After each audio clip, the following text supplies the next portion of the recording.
memang hukum Taurat itu, Bang? Iya, kata siapa? Itu kan kata pembodohan yang dilakukan oleh orang-orang Farisi. Sekarang ada nggak Yesus mengatakan itu? Yes, bentar Bang ya. Gini, Yesus itu dia diutus, yang artinya diutus dan mengikuti ajaran-ajaran hukum Taurat. Ketika dia disalib, itu hukum yang Taurat tadi, hukum-hukum lama itu dihapus oleh dia melalui siapa? tadi. Tunggu dulu. Siapa yang menginginkan penyaliban?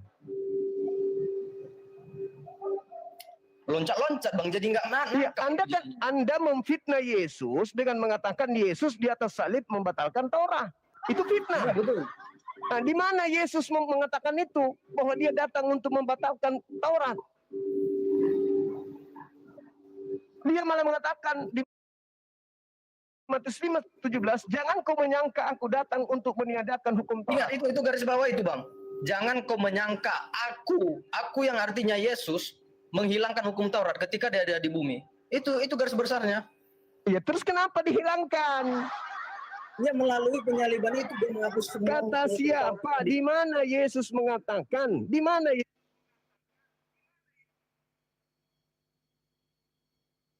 Yesus yang mengatakan, aku membatalkan Taurat dengan salib. Yang mengatakan itu adalah Paulus, Efesus 2:15.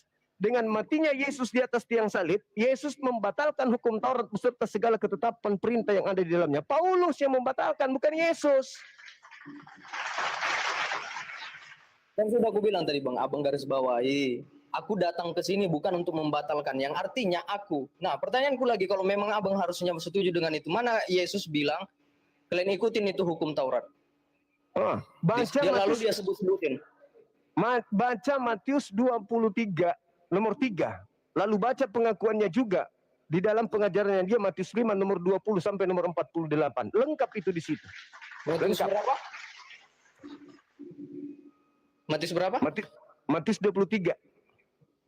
Matius 23 ayat nomor 1, nomor 2. Bentar. Biar fair, ada nggak dia menyuruh juga kan? Matius 23 nomor 1 dan 2 ya? Iya. Yesus mengecam ahli-ahli Taurat dan orang-orang Farisi. Maka berkatalah Yesus kepada orang banyak dan kepada murid-muridnya, katanya, ahli-ahli Taurat ini dan orang-orang Farisi telah menduduki kursi Musa. Sebab itu turutilah dan lakukanlah segala sesuatu yang mereka ajarkan kepadamu. Tetapi janganlah kamu turuti perbuatan-perbuatan mereka, karena mereka mengajarkannya tetapi tidak melakukannya. Itu berarti Yesus mengajarkan kemudian untuk mempraktekkan, untuk melakukan hukum Taurat. Jangan ikuti orang Farisi. Orang Farisi hanya berkata tapi tidak mempraktekkan. Jangan ikuti, tapi dengarkan segala apa yang dikatakan itu. Apa yang dikatakan? Ya, lakukan hukum Taurat. Begitu juga ketika Yesus ditanya, Guru, apa dan bagaimana cara kami memperoleh hidup yang kekal? Apa kata Yesus? Lakukan segala perintah Bapa. Aku boleh minta tolong sama abang tentang ajaran Paulus, katanya meniadakan hukum Taurat itu, biar aku bisa biar singkat gitu daripada aku cari-cari. Ayat berapa itu Bang? Iya. Efesus 2 nomor 15. Efesus 2 terbang ya.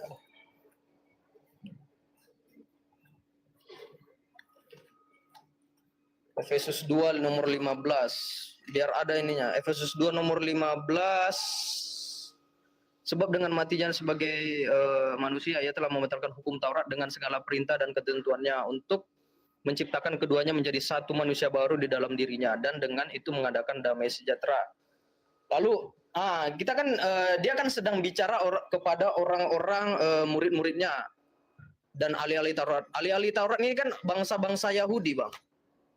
Nah, itu kan dia memang mengikuti ajaran atau menggenapi semua ajaran-ajaran bangsa Yahudi ketika dia ada di situ, tidak meniadakannya. Tetapi ketika hubungan dari antara Efesus 2 ayat 15 ini tadi, makanya dengan matinya dia itu, dia membatalkan hukum Taurat itu.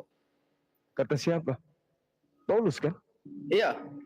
Nah, sekarang Yesus mengatakan dalam Lukas 16:17, lebih mudah langit dan bumi lenyap daripada setitik hukum Taurat itu batal.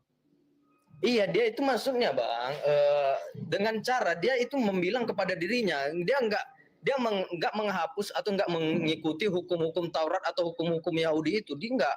Tetapi ketika dia sudah mati untuk menebus hukum itu dan sudah digenapinya, satu pun nggak ditolaknya, makanya di situ kami percaya juga perkataan. Di mana Yesus membatalkan Taurat dengan cara disalib? Siapa yang mengajarkan itu?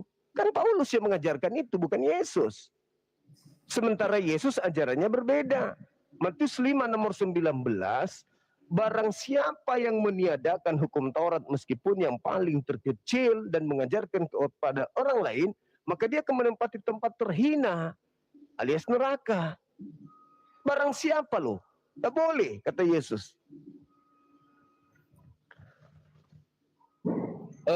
Aku juga nggak bisa jawab itu Bang, cuman satu jawaban dari aku, memang dia ketika ngomong dari situ untuk orang-orang Yahudi dan Farisi. Tapi ketika dia sudah mau diangkat ke surga, dia memberikan kepada murid-muridnya satu perintah. Jadikanlah semua bangsa muridku, berarti bukan cuma bangsa-bangsa Yahudi saja. Sehingga ketika kami orang bangsa Indonesia ini mengikuti ajaran Yesus, kami nggak akan mengikuti adat istiadat orang-orang Yahudi. Nah, sekarang permasalahannya, yang keluar dari kubur itu bukan Yesus. Masalahnya itu di situ.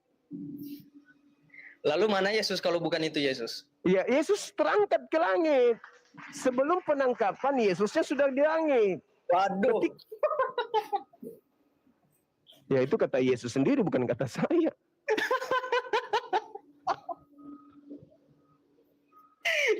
Jauh kan? Cerita dari mana ini Bang? Aduh. Jadi coba Anda baca Yohanes 13 nomor 1. Anda kan beragama selama ini cuma doktrin dogma, bukan karena proses belajar. Boleh.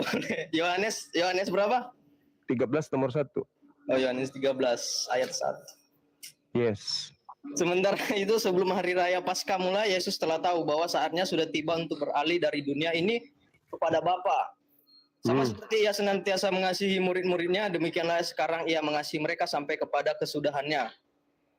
Oke, sebelum Paskah Yesus sudah tahu, bahwa sudah tiba saatnya dia beralih dari dunia ke mana? Kepada Bapa. Sebelum Paskah kan? Ya, sebelum Paskah. Nah, sebelum Paskah. Bukan dari dunia ke dunia orang mati, tapi dari dunia ke Bapa. Sebelum Paskah itu.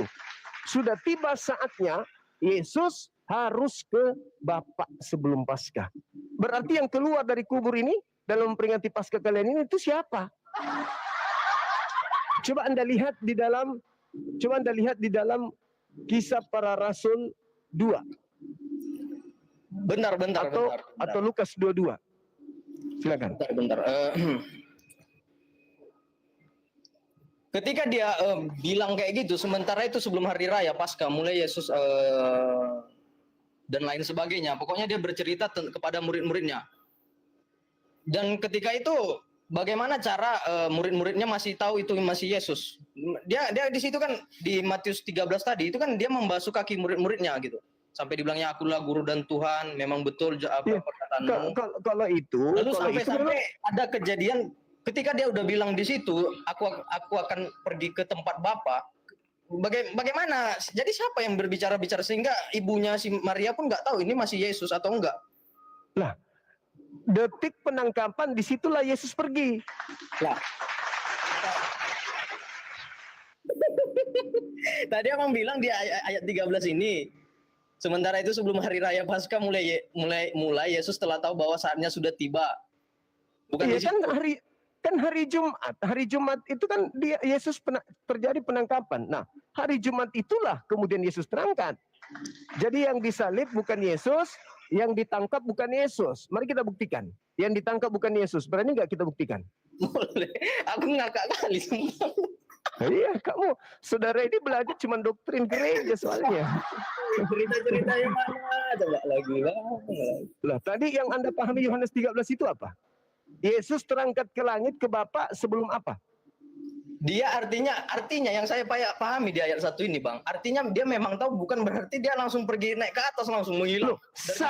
Saatnya sudah tiba. Saatnya sudah tiba. Betul. Memang dia sudah tahu pemikirannya. Saatnya sudah tiba. Tapi enggak mungkin langsung dia ketika dibilang saatnya sudah tiba.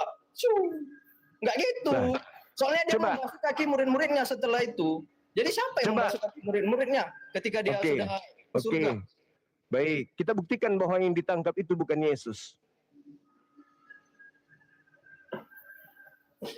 Di Lukas 22, ketika ada penangkapan terjadi terhadap dirinya, apa yang dikatakan oleh imam-imam di situ? Apakah engkau Mesias? Apakah engkau anak Elohim? Jawab Yesus, sekalipun aku mengatakannya kepada kamu, namun kamu tidak percaya. Ayat berapa itu Bang? 22. Lukas 22. Ya, ayat. Di data nomor 67. Oh, Atau, ya silakan. ayat 67 katanya, jikalau engkau adalah Mesias, katakanlah kepada kami. Bentar, 66. Itu paragraf baru soalnya. Dan setelah hari siang berkumpullah sidang para tua-tua bangsa Yahudi. Nah itu kan udah dari sini kan udah mencerna yang Matius 13 tadi Bang harusnya Abang. Yohanes 13. Sudah Ini yang katakan ditangkap ini sudah ditangkap ini orang ini sudah ditangkap. Dan harusnya dan setelah hari siang berkumpullah sidang para tua-tua bangsa Yahudi dan iman-iman kepala ahli-ahli Taurat dan segala macam yang menolak Yesus, lalu mereka menghadapkan dia ke mahkamah agama mereka. Kata mereka orang-orang Farisi itu, jikalau engkau adalah Mesias, katakanlah kepada kami orang Farisi. Jawab Yesus, sekalipun aku mengatakannya kepada kamu, namun kamu tidak akan percaya. Terus? Dan sekalipun aku bertanya sesuatu kepada kamu, namun kamu tidak akan menjawab. Jika aku bertanya, kamu nggak akan menjawab. Mulai sekarang, anak manusia sudah duduk di sebelah kanan Allah yang Maha Kuasa. Kata mereka semua, kalau begitu engkau ini anak Allah. Jawab Yesus, kamu sendiri mengatakan bahwa akulah anak Allah. Lalu kata mereka, untuk apa kita perlu kesaksian lagi? Kita ini telah mendengarnya dari mulutnya sendiri. Ya, dari mulutnya sendiri. Berarti itu Yesus lagi ngomong tuh. Ada nggak oknum ini mengaku aku Mesias? Kata sekalipun aku katakan kepada kamu, namun kamu tidak akan percaya. Ya kan itu udah dijawabnya Bang. Sekalipun dia ngomong aku Mesias, kamu nggak akan percaya aku Mesias. Lah, jadi kalau begitu, jadi menurut Anda, jadi menurut saudara orang-orang itu menangkap Yesus karena tidak percaya itu Yesus atau percaya itu Yesus? Orang-orang ini, Bang, tolong, orang Farisi ini nggak percaya Yesus, nggak percaya ajarannya, karena mereka itu Enggak, bukan ajarannya. Yang di sidang ini mereka percaya Yesus atau tidak percaya kalau ini yang di sidang Yesus? Yang di sidang ini Yesus, nah mereka nanya Mesias. Iya, apakah Yesus. kamu ini Mesias atau bukan? Apakah mereka percaya atau tidak percaya? Ya tentunya itu adalah Yesus. Mereka nggak percaya. Soalnya Terus kenapa disalib kalau tidak percaya?